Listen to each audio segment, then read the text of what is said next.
Thanks for listening to this podcast from Walks Around Britain. For more information, our terms of use, and to click through to see the show notes on our blog with photographs, videos and links to related sites, please visit walksaroundbritain.co.uk. In the 27th edition of the Walks Around Britain podcast, we're talking dogs, ready for this year's Crufts at the NEC in Birmingham. The Chief Executive of the Ramblers, Benedict Southworth, discusses the England Coast Path.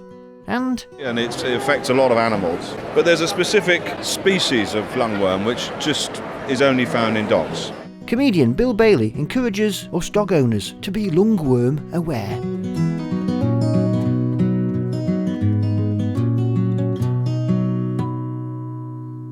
Hello and you're very welcome to the 27th edition of the Walks Around Britain podcast. I'm Andrew White and I'm your walking guide for the next half an hour of walking and outdoor chat here on the podcast. And welcome to a new look for the podcast as well. Well, if audio things can have a look, perhaps that should be a new sound instead. All to match our new television series, which is currently airing on the Community channel in the UK and also later in the year on 10 of the local television channels across the country too. So if you've not had a chance to see it yet, visit our website walksaroundbritain.co.uk for more information about the next time and channel that it is on. Well, with the world's largest dog show, Crufts, upon us next month, we thought we'd have a bit of a doggy theme for this podcast and take a listen to some interesting interviews we recorded at last year's Crufts. It's estimated there are 9 million dogs in the UK, and most of them are owned by people who love to get out with them for walks. But it can be a challenge to train your dog and keep them under control, which is where the Kennel Club's Good Citizen Dog Training Scheme comes in. Jen Wyatt, team leader for the scheme at last year's Crufts, told me more about it. The scheme is promoting responsible dog ownership. And what we're trying to do is educate the public and their dogs how to behave better in society. The scheme starts from puppies and it goes all the way through to the gold scheme, and there are different levels. So the puppies would start from little basic exercises like the sit and the down, little puppy recalls, etc. And then when you do the bronze exercises, you would do longer recalls, walking loosely, mixing with other dogs and mingling. And then when you do the silver exercises, some of those exercises would be controlled greeting with a person and their dog, getting in and out of the car, again, all controlled. Basic food manners, the dogs are not allowed to snatch food, etc. And then when you get to the gold, we send the dogs to bed, and it's not a punishment, it's a place of safety. They have to do emergency stops when told to do so. So as the scheme, as you go through the various levels, the exercises get that little bit more harder. And to date, we've had 500,000 dogs go through the scheme and pass. So that's a fantastic number, and for walkers it's quite an important thing, for walkers who have dogs. It's quite an important scheme to get involved with, really, isn't it? It certainly is. What we're trying to do is promote responsible dog ownership, and we're trying to make owners aware that it's so important for their dogs to be under control. For instance, quite often you'll go to the park and you'll see lots of dogs loose, which is absolutely fine, but they have no recall, and of course one day they're going to go up to a dog and pick on the wrong dog. So we're trying to get the message across to get good recalls, responsible dogs. It's very, very important that we get the message across. We want these dogs to be sociable dogs, but we want the dogs to be more into their owners than other dogs, because one day they will go up to the wrong dog and there'll be a bit of a disaster, and we're trying to avoid that, really. And also, most walkers enjoy seeing other dogs, but there are walkers and people out there who aren't dog friendly, and it's about getting a message over to owners that we need to control our dogs in that situation. It too. certainly is. We just want to put the message out there that if you go through this scheme, we will teach you how to get a better behaved dog in society, and if we can get that message across, we're going to have fewer incidents across the board. So how do you find out more information about it? You can ring up the Kennel Club, that's a good place to start, or you can log on to the Kennel Club website and click on to the Good Citizen Dog Scheme, and that will tell you everything about the scheme you need to know. from the puppy scheme, all the exercises, the bronze, the silver and also the gold. And if you'd like more information, visit our website walksaroundbritain.co.uk and click through to our blog, where you can see the show notes to this edition of the podcast with all the links. Now, there are many walks in Britain which are fine for letting dogs off leads. But if you're not sure about whether a walk is suitable, it's best to keep them on a lead. But this means the dog doesn't get to fully explore the new place that they are in. So how about a flexible lead? Adrian Hind from Flex in the UK explains more. Obviously, it's very important to keep your dog under control when you're going walking, and lots of people don't like to leave them on standard leads. A flexi lead is a good idea to keep them under control, but also let them go out and explore, isn't it? That's correct, because flexi, we firmly believe we want to give freedom but under control. So the dog has an element to go and discover, do naturally what it wants to do, play, inquisitiveness, but at any time the owner can now bring the dog under control if there's any form of danger in the vicinity. So how does it work then? Explain to people who haven't seen it how it works. It works by what we call the heart, a very, very high quality spring mechanism, and it's available in either cord or tape versions. And then we have a control button, which is a short brake system. So as the dog naturally goes out, you can stop it at any point with a simple push on a button, or move a second button which puts it into a permanent lock position. If you've not got any lock on, as the dog naturally comes back to you, the spring under tension will recoil the tape or the cord into the main housing. So what's the difference between the tape and the cord? When we first started making the leads 40 odd years ago, everything was with a cord, but now we sell 50-50. Tape pro rata is a stronger material and will take a larger dog weighting. People seem to prefer that security and comfort. When we first started getting flexi leads, the design was a little bit different, but it's pretty much the same, isn't it? It's a little bit more high-tech now. It's a lot more high-tech. When you consider the first one was developed by our founder, Mr. Bogdan, who's still very much involved in the company, and it was worked on the principle of a starter motor for a chainsaw. And with that idea, he's developed it. We've looked at it using the correct amounts of plastic and metal to today's high-tech, engineered, made in Germany product that we enjoy and love. And if people want to find out more information about it, if you want to find more, please go to our website, which is flexi.de, where all the information is readily available. Now that's our dogs safe on the walk, but what about their safety on the way to the walk? How can we make transporting dogs in cars safer? Well, one way is to invest in a dog cage, and one of the leading manufacturers of dog cages is Lintran. I chatted to Frank Hopkins to find out more. We do a range of cages, mainly in plastic and fiberglass, coming up to 25 years of manufacturing these cages now. We started with a clean sheet, looking at everything that was like metal cages and things like that, and we thought, what can be better for the dogs? So one of the most important things for the dogs at the time was obviously heat and cold. So we do white plastic boxes that keep the dogs warmer in the winter if they lay on the plastic, and they're cooler in the summer because they're white and reflect the heat. They'll keep your car a lot cleaner. Unlike if you have something that's fitted out, you can lift these in and out of the car, and you can take them from one car and put them in another. So if it's someone who's doing show dogs, they keep the cars clean because they're white and hygienic. They can disinfect them out. If it's hunting and shooting, if the dog gets very muddy on a shoot day, they can also clean the boxes out at the end of the day, really. From a safety point of view, that's a big issue, isn't it, taking dogs in cars and having them safe while you're travelling. What can you say about the cages for that? As far as safety goes, we've been manufacturing the boxes now for 25 years and we've not lost a dog in the 25 years. Ours have been crash tested in real life. We've had over the last 25 years, our records show we've had between 50 and 100 vehicles that have been written off, rolled over, hit from the side and all different impacts, and the boxes have stood up to all types of impact. I mean, one story we had from Crufts here this year was somebody talked to my wife that they were going home from Crufts last year and their car was written off with all the dogs in. They ended up in hospital, but all the dogs were safe because they were in some of our cages. And one of the original things we always tell people is we had a guy in the very early days, his car was written off, he was in a coma. When he woke up from a coma, he had 2 Labradors in the back. The first thing he said is, what's happened to my dogs?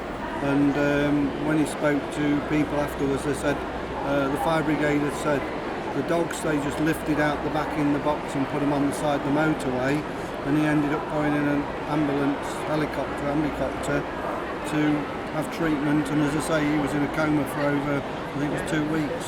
So safety very, very important then. Oh yeah, I mean, safety, really and truthfully, whether it's one of my boxes or any box really, or any cage, a dog is always safer contained in a box or a cage than they are with a guard, because the side windows can break, the tailgate can come open, the rear window can break, and if they're in a box, we've had instances where if the box has not been secured in the car, the boxes fell out onto the road and the dogs have still survived because they were in the box. Yeah. Now, if they were in the back with just a dog guard in, or in a seat belted harness on a back seat, if the windows break, they can still dangle out the window, or they can fall out.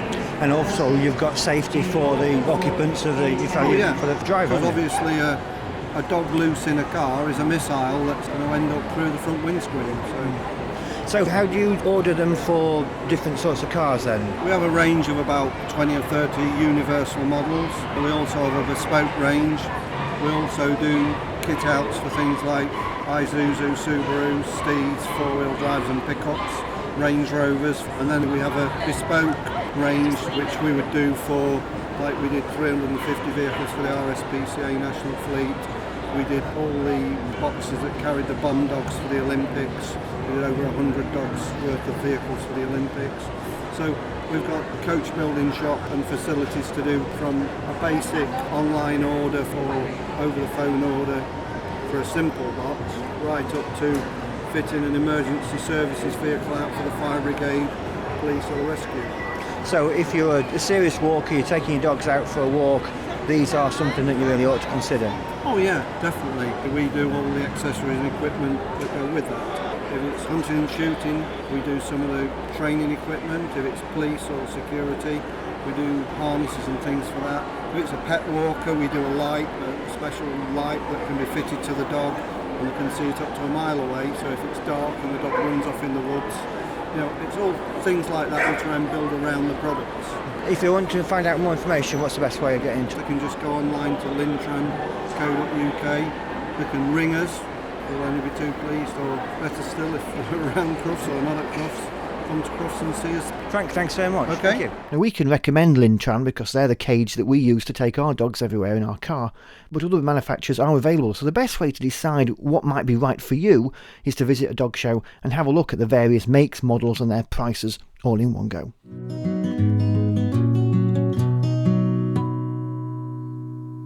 Keeping your dog safe isn't just a case of putting them in a dog cage or keeping them on a lead.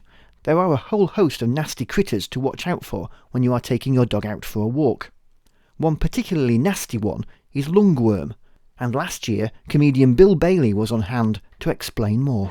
Well, I'm here to support this campaign, Be Lungworm Aware, which is a campaign to, as the name suggests, get specifically dog owners to be aware of this parasite which can affect their dogs.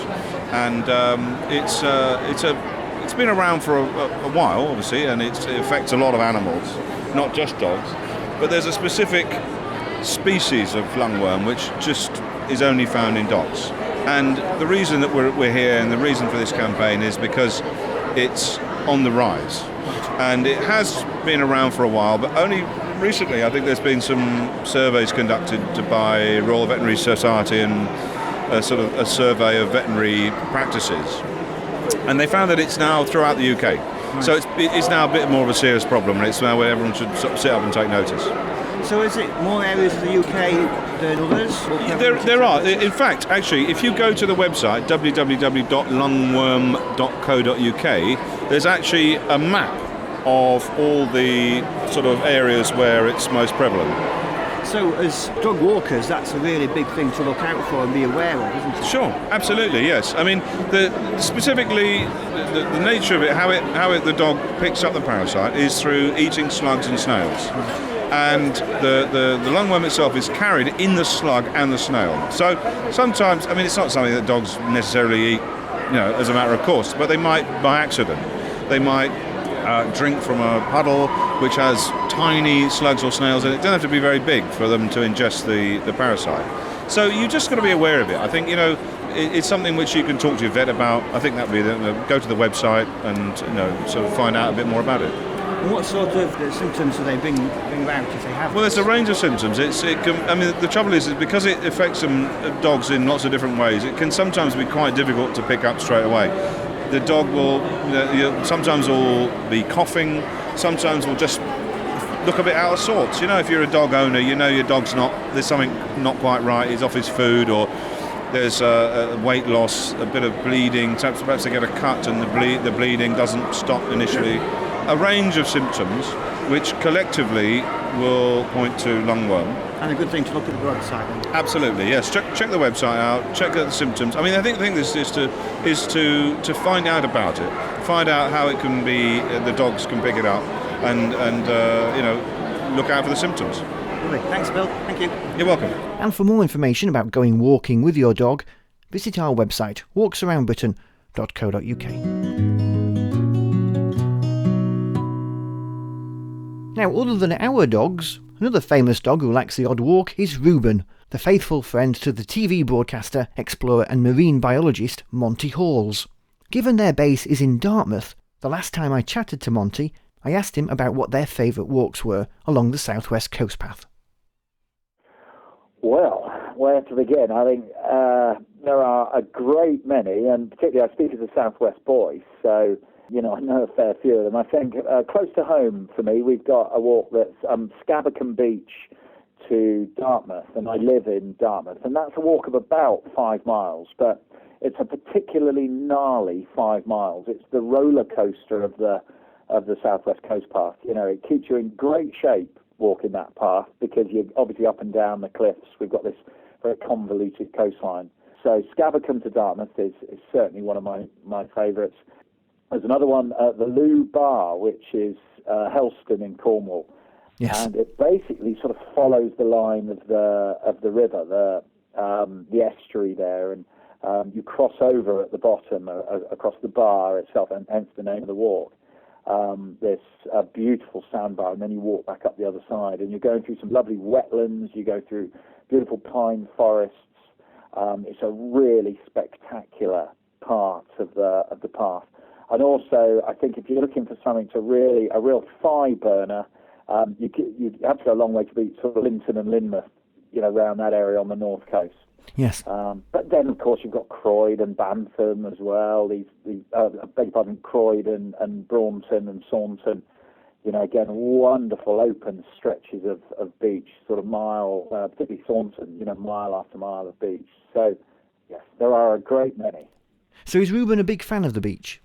Oh, I've never known a dog that loves the sea as much as Reuben. He loses his mind when we get close to the sea. He really does. That whiff of ozone. He starts bouncing around in the car like a maniac. The moment I let him out, he's off. And he'll swim for hours and hours and hours. I was out sea kayaking once, and he spotted me from the shore and swam out to me and followed my sea kayak. And we worked it out later on. He'd swum about a mile. Good grief. Or so with me with my sea kayak. He's crazy about the sea. I think most dogs love getting out into the sea, don't they? Yeah, I think so. There's something about the sea, isn't there? The sort of roar of the surf and the smell and the wind, and it ruffles their fur and they get all excited and they get that sort of hunting look in their eye, and they're on patrol with the pack and all that. I think it's the same with us. It's a hugely stimulating environment on every level. I think, it's quite wild, the sea, and I think that appeals to dogs and it appeals to us as well.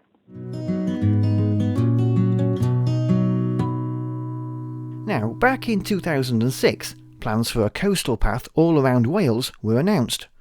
And 6 years later, the 870-mile Wales Coast Path was officially opened.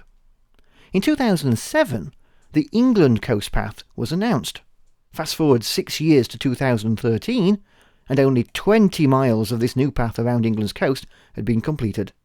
A while ago, I chatted to the chief executive of the Ramblers, Benedict Southworth, about his view on the progress. Well, we advocated very hard for the English Coastal Path. We think it's a fabulous idea. We think it could really help many coastal communities at a time of economic austerity. If you like, it's a green investment for the country, a low carbon, good for tourism, good for the rural economy investment. Unfortunately, I think we'd have to say progress is slow. We don't see a great degree of enthusiasm from the government for it. It sort of almost feels like it's a slightly begrudging kind of approach to it, and I'm surprised by that. I think what we do know is that it's cheap. It's £18,000 for a metre of motorway and £1 for a metre of coastal path. We know from Wales that it pays for itself. So the Welsh Coastal Path has brought in £16 million to the Welsh economy, and it costs £16 million to bring. I can't think of many investments that pay back in the first year.